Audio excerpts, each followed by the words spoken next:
I've had numerous requests to do some tests on these Wago connectors, and what makes these connectors so neat is all you do is stick a wire in, you close the lever, and you now have a nice secure electrical connection.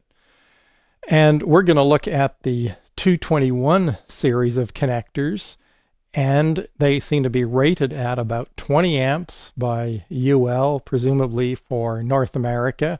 And they're also apparently rated at 32 amps by other agencies for the 240 volt countries in Europe and elsewhere. Well, what we're going to do is look at them largely from a US and Canadian viewpoint, where they are making inroads, but are still nowhere nearly as common as wire nuts, often called Mar or Marette connectors in Canada, where they're named after the inventor of the wire nut. So, how are we going to test them? To start, what we'll do is we'll connect a pair of number 12 wires to a 3-connection Wago and pass an increasing AC current through the wires while monitoring the wire and connector temperatures with a thermal camera, and see how high a current we can subject it to before bad things happen. The setup that we're going to use is a Variac and an old-style arc welder to create an adjustable current source. There's a detailed description in a previous video. I'll put a link in the description of this video in case you're interested. So, let's proceed with the test. This is going to be the high current test of this Wago connector over here. And to do that, we have a Variac powering a vintage AC arc welder that's going to provide us with the high current coming through this cable and through this ammeter, and it's feeding into this black wire going into one end of the Wago connector and this white wire coming out of the other end of the Wago connector and going into the other terminal of the arc welder. And on both terminals of the arc welder, we also have a voltmeter, so we can see the voltage across here while we're observing the current across here. And we have the wonderful thermal imaging camera looking at the whole thing from the side and hopefully giving us an indication how this is heating up as we increase the current. So, to get started, I think what we'll do is try a relatively low current of about 10 amps or so, and let's see what happens. So the current is going up, and we're already at 15 amps, so I'm going to back off a bit, and we'll stop about there. That's 10 amps, and we have significantly less than a volt across the setup, 0.06 of a volt. So really hardly any power is going in the system. And well, let's see if this connector gets warm at all.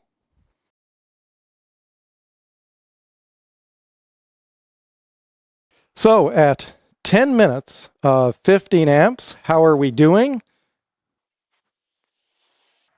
The Wago connector seems totally cool to the touch. I'm not sure if it's my imagination, but the cables seem to be slightly warm, but that might just be me.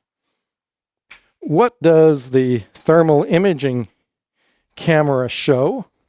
It shows about 29.6 the maximum, and you know, it does look like the cables might be just slightly cooler than the connector. And, you know, that's a very good thing because that shows there's a very good connection in there.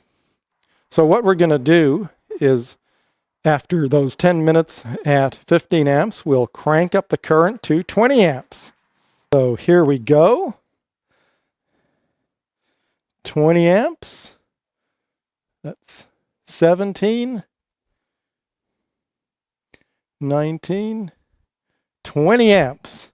So now we're operating at 20 amps, and we have about 1/10 of a volt across our circuit.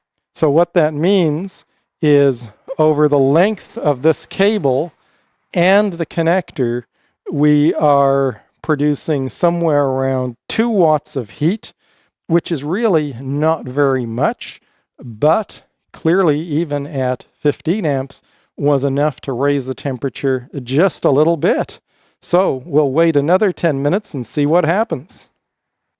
I don't really feel that being any warmer. The cable actually does feel just barely warm, and the IR camera seems to be showing that this whole area is somewhere around 32 degrees. So that's not unreasonable. It's certainly gone up by a few degrees from when there was no current, but it's really quite acceptable for 20 amps, which is indeed the UL rating of these connectors. So I think once again what we'll do is we will up the current by another 5 amps to give us 25 amps and see how the connector survives that. The wire certainly feels warm to the touch, but nowhere near anything close to being uncomfortable. The connector, if anything, feels cooler than the wire. That's very impressive. If we look at our trusty thermal imager, somewhere around 37, 38 degrees, so it's certainly warmed up, and not surprising that I can feel some warmth around the system. So I think what we'll do at this point is once again increase the current, this time to 30 amps, and, well, let's see what happens. And at 30 amps, we are at about 0.184 volts, so 0.2 volts. What that means is we have about 6 watts being dissipated through the length of our test circuit, probably most of it in the wire itself and some of it in the connector. And, well, we'll wait another 10 minutes and see what happens. The temperature here maxes out somewhere around 46 degrees, 47 degrees or so on the thermal imaging camera, and the connector itself is a little bit cooler than the wire. So, still doing okay at considerably more current than the UL rating, although 30 amps is the current rating, or just less than the 32 amp current rating that these things appear to be rated at for some other jurisdictions. And once again, what we'll do is increase the current, perhaps this time to 40 amps, and see if things get interesting at all. So there we go, 40 amps, and at about 1/4 of a volt in the system, or across the terminals of the system, I should say. So what that means is we've got somewhere around 10 watts being dissipated in our entire test circuit. Not a lot of power, but on the other hand, in these small surface area items, they do get warm, as we've been seeing. So let's see what happens. At 40 amps, we're at, well, right now, 56 Celsius, but it was up to 60. I think what's happening is the slightest breeze of air touching our wire over here cools it down a little bit because it is so much in the open. For 40 amps, well, you know, everything's holding up really admirably well. If I touch the connector, well, it does feel warm, as you would expect. And if I touch the wire, well, it certainly feels quite a bit warmer. Since everything is holding up admirably well, given that we are now beyond the ratings that any of this is specified for, well, what we should do is increase the current, and I think we'll go for 50 amps. Actually, this time, to get that 50 amps, I'm going to crank up the welder itself. We are at 50 amps. So we're at 50 amps. We've got about 1/3 of a volt across the circuit. So certainly a bit more power going into these wires. And, well, once again, we will let some time go by and see what happens. So 50 amps for about 15 minutes. And oh, that wire is hot now, and not surprisingly, because our thermal camera showed something like 82 degrees. The connector is a bit less, but it's also hot enough now that it's uncomfortable to touch for any length of time, not surprisingly. At 50 amps, we're doing way more current than either the wire or the connector was intended for. So they're all operating very admirably. There's certainly no sign of discoloration on anything. Probably shouldn't be, because 80 degrees is within the 90-degree rating of modern cable. So I think to try and make things even more interesting is increase the current to 60 amps. Look at that. So 60 amps is going through our test circuit at about 0.4 of a volt. So that's somewhere around 24 watts, a bit more, because it's a bit more than 0.4 of a volt. So 24 watts in as little surface area as this wire and this connector is a lot. And once again, we'll let the temperature stabilize, and when it has, we will come back and look and see what's happened. 15 minutes at 60 amps, and we're somewhere around 110 degrees, 105 to 110 degrees, depending on the amount of wind that goes over our wire and connector. And, well, for what it's worth, oh, that is hot, and that is hot as you would expect. And as before, the wire is generally hotter than the connector, although there are parts of the connector in the thermal camera that seem to be at the maximum temperature, pretty much the same as the wire. Almost half a volt at 60 amps.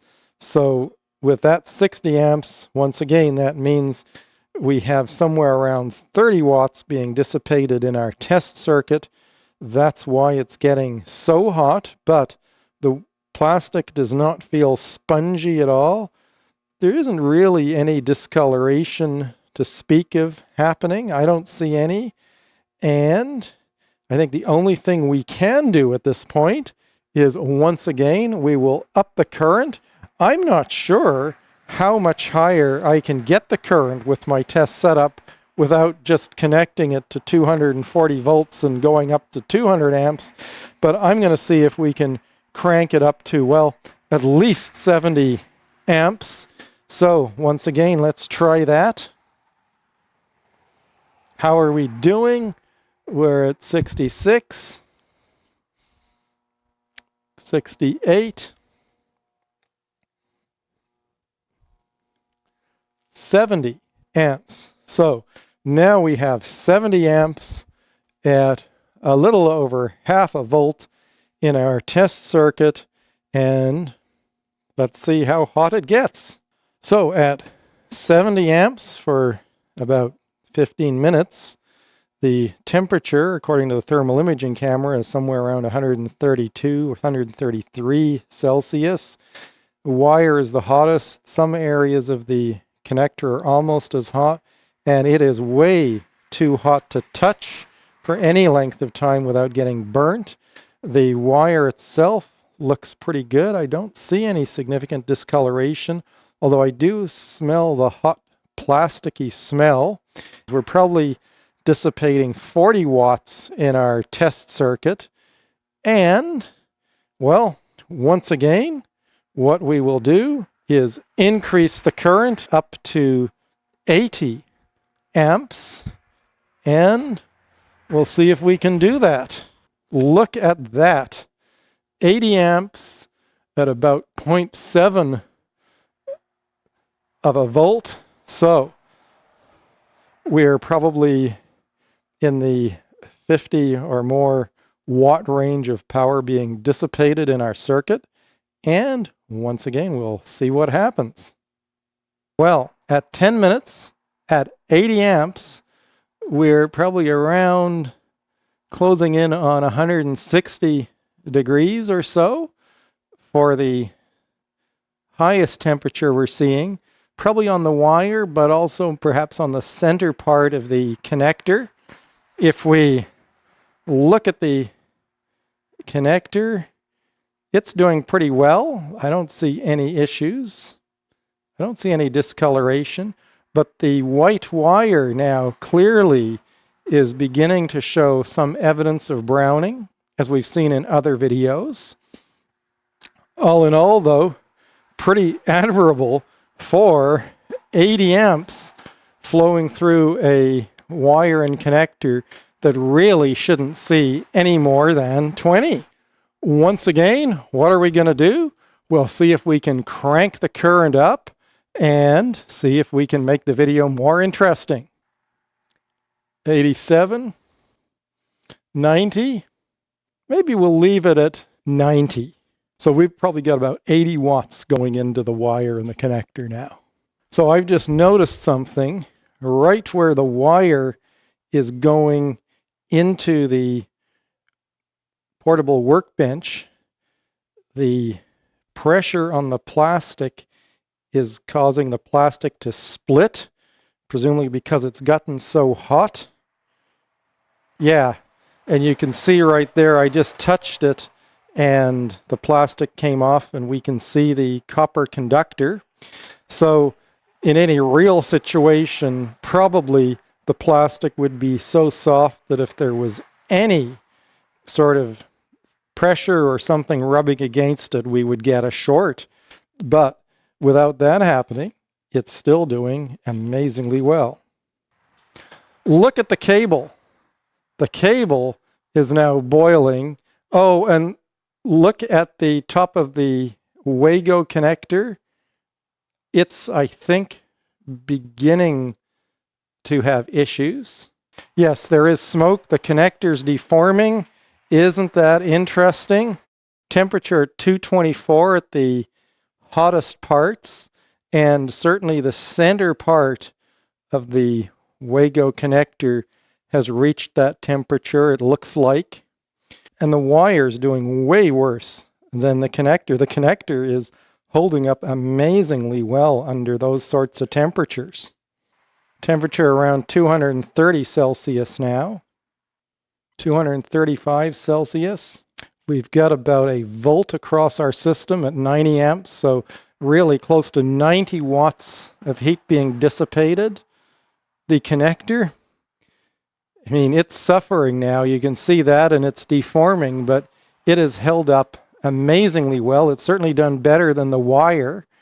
And, well, since we're only getting 1 volt across the system, we clearly still have a good connection in the connector. We are passing 3 times its maximum rated current, and considerably more than that if we're looking at its UL rated current. So all in all, a very impressive result. Bingo, it just broke. And what happened? It's still connected, believe it or not. We're still carrying 90 amps with about a volt across the system, but things have really fallen apart. I think what we'll try and do at this point, since the connector and the cable is clearly done for but still carrying current, for fun, let's put 200 to 250 amps through it. 1, 2, 3. Didn't last very long. And that concludes the high current test of the Wago connector. Well, that connector certainly survived well beyond its 20 amp or even 30 amp rating, probably getting more than 60 amps on the connector and the wire before things started to go wrong. And that's a really good margin of safety.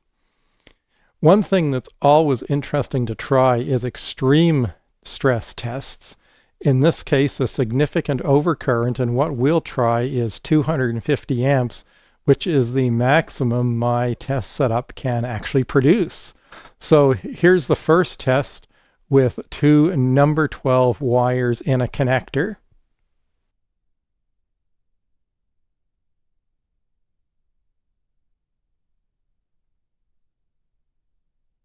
There was so much smoke it's hard to know exactly what happened, but the connector did survive for about 20 seconds.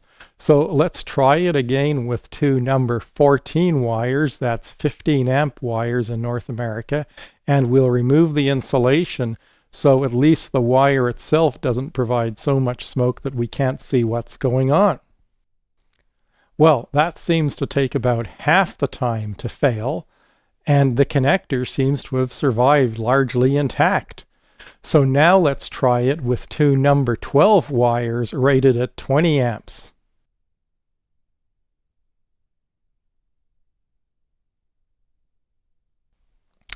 Well, it took about 20 seconds, and the connector ultimately did fail, largely due to the plastic melting and then burning. Not a surprise, given a sustained 250 amp current, over 12 times the UL rating and 8 times the 32 amp European rating. Now, why might we do this? Well, it does show what happens with a massive overload, which actually can happen. For instance, in those few milliseconds before a breaker trips for a dead short, although those currents may actually be way higher than just 250 amps. Another example is perhaps a couple of seconds of 5 or 6 times the running current of an induction motor when it starts. For example, 100 amps on a 20 amp circuit. So let's tear apart a few of these connectors and see what happens. Now we may have damaged the... Oh, look, we can see it. So there is a metal piece right here, a flat metal piece, that when we push the lever up, the metal piece retracts, and then when we push the lever down, it comes out. So the metal piece essentially does what I'm doing with the screwdriver. When the lever is down, the metal piece is jammed like that onto the conductor. When the lever goes up, the metal piece lifts away. You can see that metal piece moving quite nicely. So the top metal is the part that moves and jams onto the conductor. The bottom part of the metal, the bottom piece of metal, acts as a second contact. So that's a very interesting mechanism. Take a bit more away. Maybe we can see it just a bit better. Yeah, that broke it, so that didn't help. But that's what the mechanism is. It's a top piece of metal that jams down like this when we close the connector. So if my finger is the wire, that piece of metal comes in and jams down like that. And it does it in this direction, which is good because it prevents the wire from coming out. But it does make a very sharp contact, which is good. It probably embeds itself just a little bit into the copper. However, the unfortunate thing, it is a very small contact, so you can imagine a very high current density and a fair amount of heat being produced at that contact. However, because there seems to be another piece of metal somewhere at the bottom of some of these connectors, probably you get some of the current flowing through that as well. Well, so that's what a previously good connector was like. Let's see if we can at all see what's happened to these ones that have been damaged. And it's really kind of interesting. These are the ones for the overcurrent test. So both of these ones have experienced probably around 250 amps, way beyond what they're rated for, and survived quite admirably. And we'll take them apart and see if we can see at all how the conductors, the metal inside, has survived. Are these things openable? The mechanism still actually works. I would suspect the middle one, oh, the middle one doesn't. So what's clearly happened is the plastic, has been damaged from the heat. We certainly can't hold that against the connector. Again, we've abused it terribly. Can we get in here at all, or is it just all so melted together? Oh, look, that came apart. So, what can we see here? Well, there's certainly a bit of charring. Looks like the metal has probably attached itself to the plastic, but it's done a remarkably good job at withstanding that sort of current. Can we get the metal off at all and look at it? Well, it looks like the metal and its various mechanisms are largely intact. That's quite impressive. What about the bottom of this connector? I stand corrected. That was the bottom of the connector, the bottom being the part away from the levers. Let's look at the top with the levers. So here's the bottom, and the bottom metal is still there, and we'll see if we can get at it and look at it. So there's the bottom.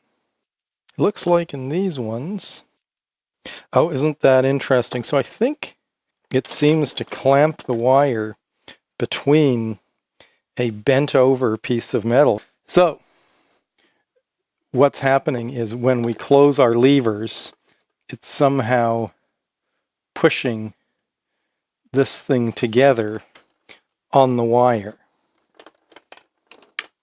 Can we demonstrate that? Here's the wire in the connector.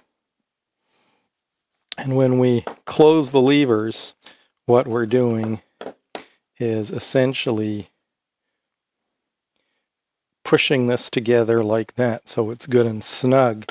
And I'm thinking what's probably happening is that somehow this clamping mechanism is laying on top of this other piece of metal, and it's this other piece of metal that makes the connection between the three different connection points on this particular three-prong connector. And it is very interesting to see that all of this metal, as you would pretty much expect, has survived. It's certainly darkened and discolored. I guess the main thing to point out is it's, of course, the plastic that has undergone the brunt of the damage, as you would expect. But the neat thing is that even though it did, even under those way beyond normal conditions, this plastic has remained largely intact, and that really says something about modern plastics and the ones that Wago has chosen for these connectors.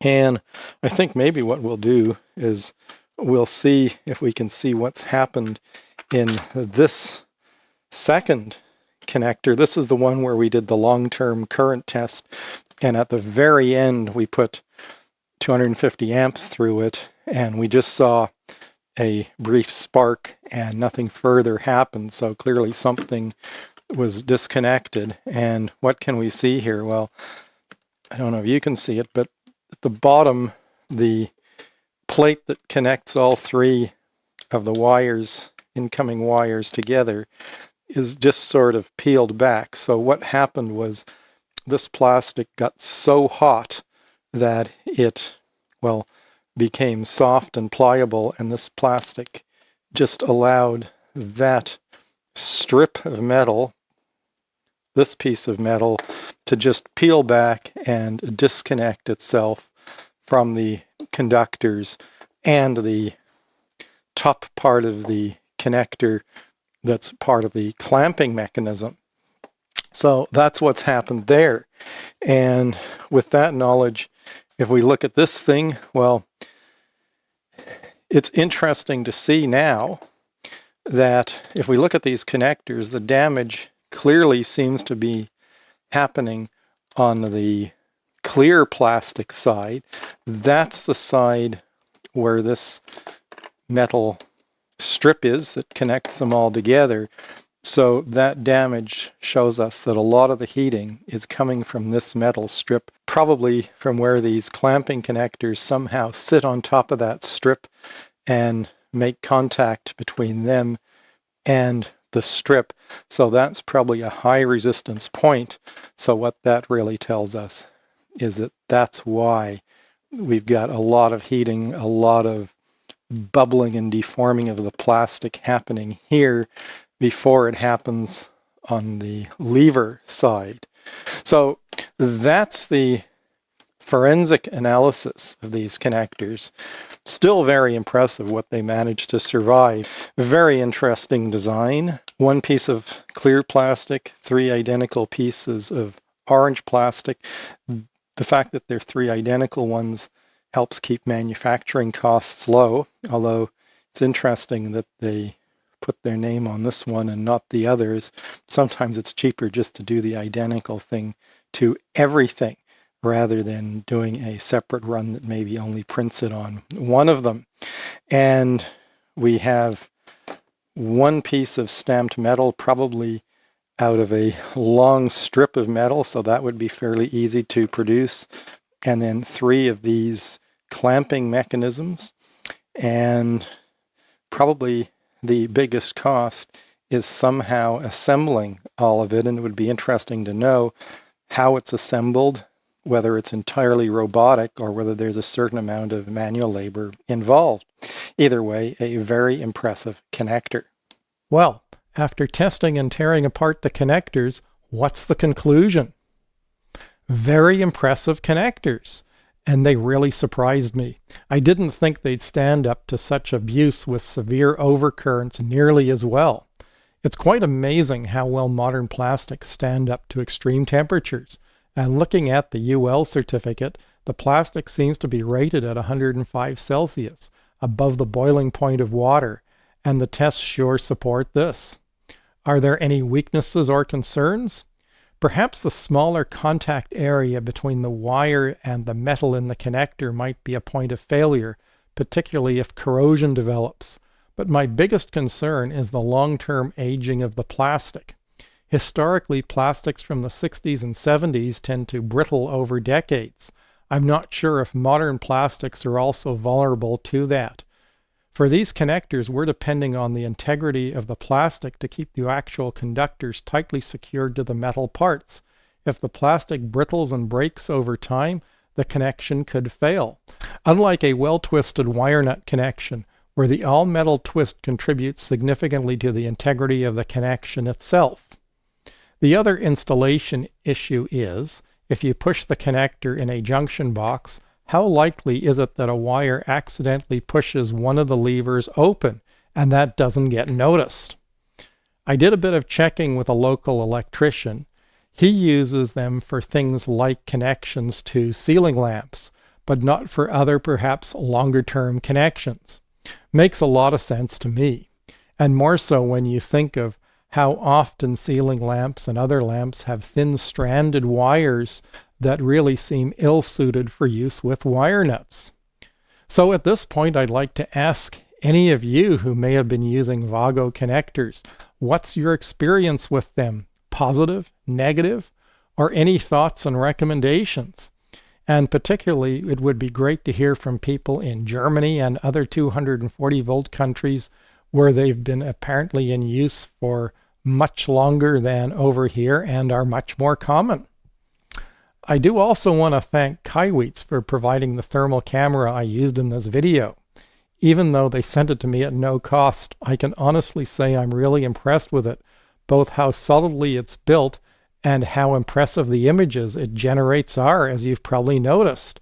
There's a link with discounts to the camera and to other Kaiweets products in the description of this video.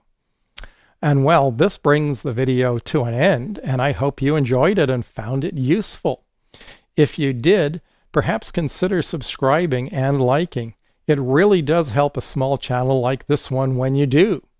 And there should also be some links to other videos that YouTube thinks you might enjoy floating around somewhere up here. See you next time.